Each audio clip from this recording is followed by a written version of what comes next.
E ontem o Flamengo perdeu o Fla-Flu por 2-1 num jogo complicado por conta do início da partida, com muita chuva. O jogo começa com um temporal muito grande, campo pesadíssimo, a drenagem não deu conta, poças, e o jogo para com 10 minutos, cerca de 10 minutos o juiz resolve parar a partida, as equipes voltam para o vestiário, o jogo fica parado mais de 40 minutos, e depois os clubes têm que voltar a campo quando seca, quando cessa a chuva.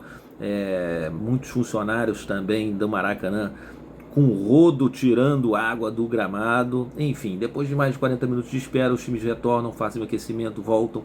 O jogo que já tem aquela quebra, o Flamengo com uma escalação um pouco mais frágil, vamos dizer assim, em relação ao jogo com o Vasco, né?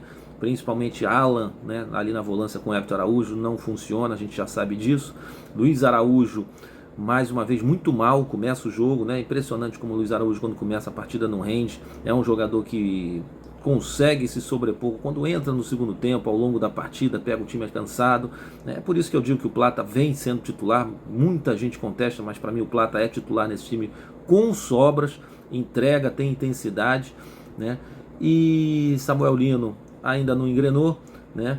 E tivemos a estreia do goleiro Endriel, que foi até bem no jogo, mas o Flamengo não fez uma boa partida, precisava pontuar. O Fluminense na dele fez o que sempre vem fazendo nos Fla-Flus, fica na dele, né? Joga o jogo muito na linha física, né? Muita catimba, muita chegada junto, e o jogo fica amarrado, o Flamengo com dificuldade. Bruno Henrique entra no segundo tempo muito mal. Pedro não tinha condição de jogo. Pedro, um jogador sem muita mobilidade, voltando de contusão, um campo pesado daquele, é loucura. Então, assim, o Flamengo ficou pouco efetivo na frente, né?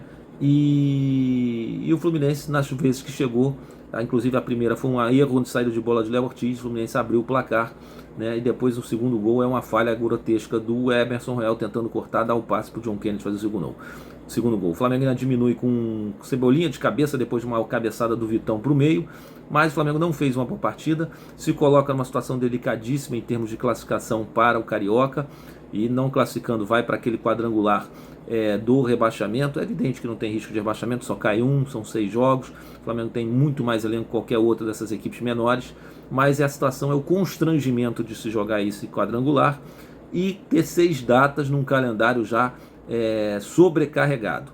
Enfim, o Flamengo está nessa situação, não foi por ontem. Claro que não fez uma boa partida no Fla-Flu, claro que o Felipe Luiz teve seus erros e suas más escolhas na escalação e também nas substituições. Ter ficado 90 minutos com o Luiz Araújo foi um absurdo, né? Mas o Flamengo se colocou nessa situação por conta dos 3 jogos em que jogou com o Sub-20, com os times pequenos, e o Flamengo não pontuou, fez 1 ponto em 9. Isso é um absurdo, com o elenco que a gente tem, o Sub-20 ganhando tudo que vem ganhando, com a estrutura, com o orçamento, o Sub-20 do Flamengo tinha que performar. Não performou, colocou pressão no campeonato, nos profissionais, que até venceram o Vasco bem, mas contra o Fluminense sucumbiram, e são resultados dentro do clássico, você ganha um, perde outro e tudo, mas contra os pequenos é que nós não pontuamos, e esses pontos é que fazem a diferença nesse momento crítico. O Flamengo agora precisa vencer o Sampaio Corrêa na última rodada e torcer por 2 derrotas ou um empate e uma derrota do Boa Vista para tentar chegar na classificação. É uma situação delicada, mas o Boa Vista vai jogar 2 jogos fora de casa, contra o Bangu e contra o Sampaio Corrêa, e o Flamengo recebe o Sampaio Corrêa. Enfim, uma situação ruim, um campeonato início de ano ruim, mas isso está na conta do senhor Bruno Pivetti, do planejamento e também do Sub-20, que não performou, galera.